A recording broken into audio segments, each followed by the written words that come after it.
नमस्कार मंडळी. श्री स्वामी समर्थ. येत्या रविवारी म्हणजे 5 एप्रिल रोजी आहे चैत्र संकष्टी चतुर्थी. तुमच्या आयुष्यातला ही सर्व संकट दूर करणारी सुवर्ण संधी आहे. सर्व संकट दूर करणारी सुवर्ण संधी आहे. गुढीपाडव्यापासून मराठी नवीन वर्षाची सुरुवात झालेली आहे.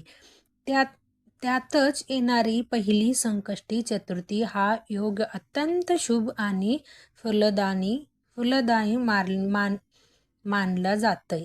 याच काळात एप्रिल महिन्यापासून नवीन आर्थिक वर्ष सुरू होत असल्यामुळे व्यावसायिकासाठी ही अत्यंत सुवर्ण संधी ठरतं. पण या दिवशी नक्की काय करावे आणि चंद्रोदयाचा वेळ काय असेल, चला संपूर्ण माहिती जाणून घेऊया.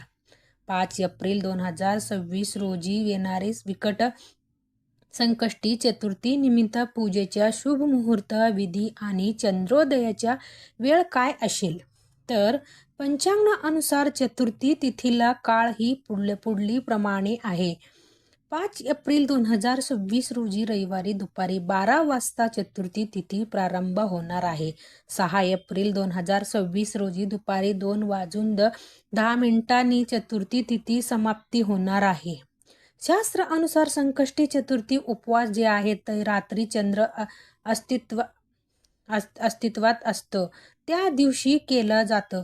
त्यामुळे 5 एप्रिलला संकष्टीचा मुख्य दिवस आहे. आता 5 एप्रिल रोजी पहाटेपासून ते चतुर्थी तिथी सुरू होत आहे. संकष्टी चतुर्थीचा उपवास चंद्रदर्शनाशिवाय पूर्ण होत नाही. तर सर्वात महत्त्वाचा प्रश्न म्हणजे चंद्रोदय कधी होईल. तर काही पंचांग अनुसार रविवारी 5 एप्रिल रोजी रात्री 9:35 पासून ते 9:50 दरम्यान चंद्र उदय होऊ शकतो. ही वेळी तुमच्या शहराप्रमाणे 1-2 मिनिट मागे पुढे होऊ शकतो. तर काही पंचांग अनुसार रात्री साधारणतः 10:15 ते 10:20 दरम्यान चंद्रोदय होणार आहे. या दिवशी दोन्ही वेळ लक्षात घेऊन आपण चंद्रदर्शन करावे. आता या दिवशी नेमकं काय करावे, तर चतुर्थीच्या दिवशी सकाळी लवकर उठून स्नान करावे, स्वच्छ वस्त्र परिधान करावीत, देवापुढे दिवे लावून संकष्टी चतुर्थीच्या उपवासाचा संकल्प करावे. नियमितीच्या पूजा झाली की गणपती बाप्पांच्या वेगळी आसन तयार करावे. चौरंगावर लाल वस्त्र अंथरून बाप्पांची मूर्ती किंवा फोटो ठेवावे. बाप्पांना फूल, हार, अक्षदा आणि चंदन अर्पण करावे.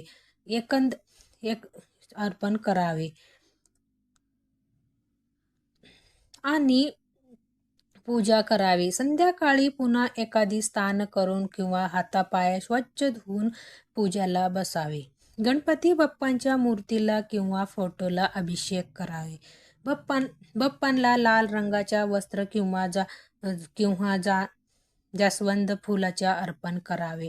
21 मोदक किंवा गूळ खोबऱ्याच्या नैवेद्य अर्पण करावे. आता या दिवशी आपण आणखी एक खास उपाय करू शकता, ते म्हणजे 21 दुर्व्याच्या जोडी बाप्पांना अर्पण करावी.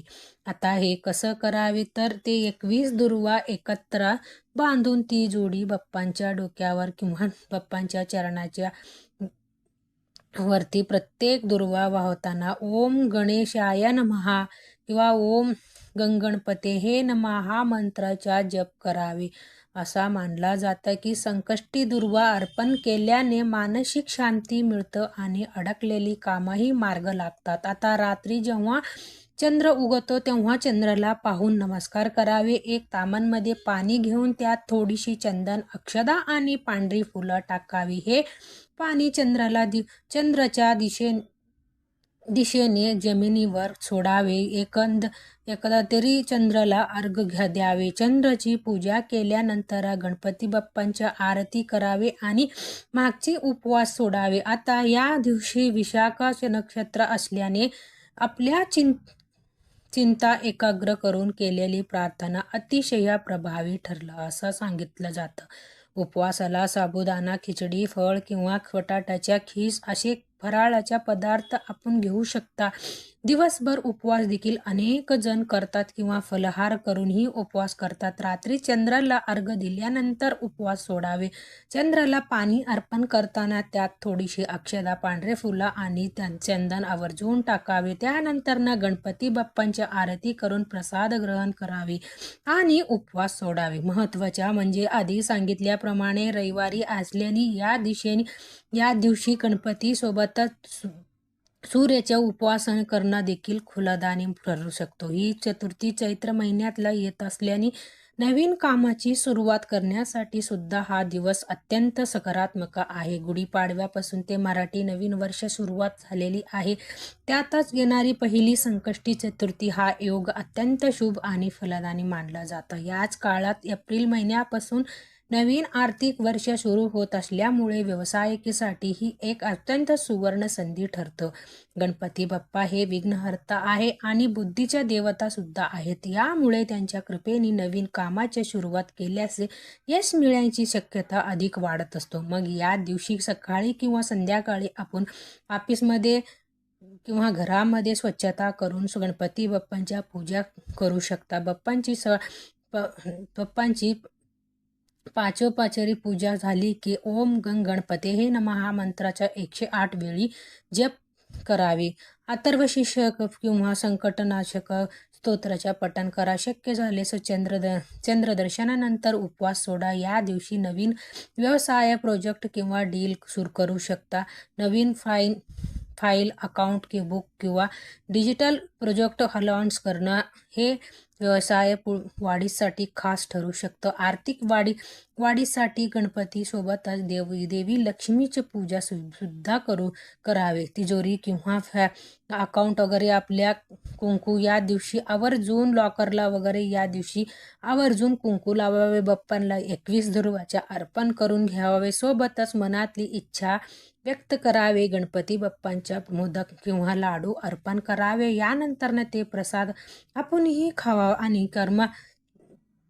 घरातली सगळ्या सदस्यांना थोडा द्यायचे असतं. गरजू व्यक्तीला अन्नदान करावे किंवा वस्त्रदान करावे. यामुळे सकारात्मक ऊर्जा आणि पुण्य वाढत असतो. सांगितलं जातं की या दिवशी स्वतःसाठी आणि व्यवसायासाठी संकल्प करावे. प्रामाणिकपणे काम करायची निर्धार ठेवावे. आर्थिक नियोजन व्यवस्थित करण्याचा निर्णय घ्यावे. नवीन संधी स्वीकारायच्या तयारी ठेवावे. जर तुम्ही नवीन व्यवसाय सुरू करणार असेल तर या दिवशी छोटी पातळीवर सुरुवात करून गणपती बाप्पांचे आशीर्वाद घ्यावे. जुनी व्यवसाय असेल तर नवीन टार्गेट आणि प्लॅनिंग या दिवशी आवर्जून ठरवावे. या तर मराठी नवीन वर्षाची ही पहिली संकष्टी चतुर्थी आहे आणि नवीन आर्थिक वर्षाची सुरुवात सुद्धा आहे. हा काळ तुमच्या आयुष्यातला आणि व्यवसायात सकारात्मक बदल नक्कीच घडू शकतो. तर ती आधी सांगितल्याप्रमाणे पुन्हा एखादी चंद्रदर्शनाच्या वेळ जाणून घ्या. रविवारी 5 एप्रिल रोजी रात्री 9:35 पासून ते 9:50 दरम्यान चंद्रोदय होणार आहे. ह्यावेळी तुमच्या शहराप्रमाणे 1-2 मिनिटं इकडे तिकडे जाऊ शकतं तरी काय हरकत नाही. पंचांग अनुसार रात्री साधारण 10:15 ते 10:20 दरम्यान चंद्रोदय होणार आहे. आपण या दोन्ही वेळी लक्षात ठेवून चंद्रदर्शन करावे आणि व्रताचे संगत करावे. गणपती बाप्पांच्या कृपेने तुमच्या सर्व अडथळ दूर होतं आणि तुमच्या व्यवसाय भरभरीत जावे हीच बाप्पांच्या चरणी प्रार्थने करत आहे मी. संकष्टी चतुर्थीच्या दिवशी गणपती बाप्पांच्या मनापासून पूजा करा. उपवास ठेवा. चंद्रदर्शनानंतर नैवेद्य अर्पण करून उपवास सोडा. यामुळे संकट दूर होईलच, तुमच्या मनोकामनाही पूर्ववत जातील असं सांगितलं जातं. संकष्टी चतुर्थीला उपवास, गणपती पूजन आणि चंद्रदर्शनानंतर नैवेद्य या तीनही गोष्टी केल्यास आयुष्यातला अडथळे दूर होतात आणि यशाची दार आपोआप उघडी होतात असे बरेच जणांना अनुभव आहे. म्हणून सुद्धा आणि विश्वासाने ही चतुर्थी आवर्जून करा. गणपती बाप्पा नक्की तुमच्या आयुष्यात खुश खुशी खबरी वगैरे आणतील, सुख समृद्धी आणतील. मग तुम्ही संकष्टी चतुर्थीचा उपास करणार आहोत का?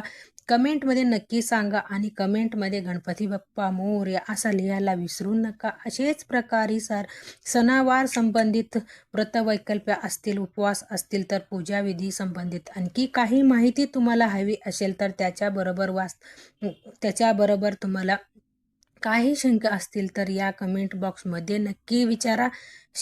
शिवाय तुम्हाला आणखीन कोणतेही विषयाच्या व्हिडिओ ऐकायला आवडत असलं तर ते सुद्धा कमेंट करून सांगा. या संबंधित संपूर्ण मार्गदर्शन तुमच्यापर्यंत पोहोचायचा खूप प्रयत्न करत आहे. तेव्हा कमेंट बॉक्समध्ये असेच प्रकारच्या माहितीपूर्वक व्हिडिओसाठी माझ्या चॅनलला सबस्क्राईब करा आणि बेल आयकॉनलाही प्रेस करा, म्हणजे आमच्या नवनवीन व्हिडिओ नोटिफिकेशन तुम्हाला मिळत राहील. असेच तुम्हाला सगळं माझे चॅनलच्या तुम्हाला भेटत असेल तर भेटूया असंच एक नेक्स्ट व्हिडिओमध्ये. तोपर्यंत सर्वांना श्री स्वामी समर्थ. धन्यवाद.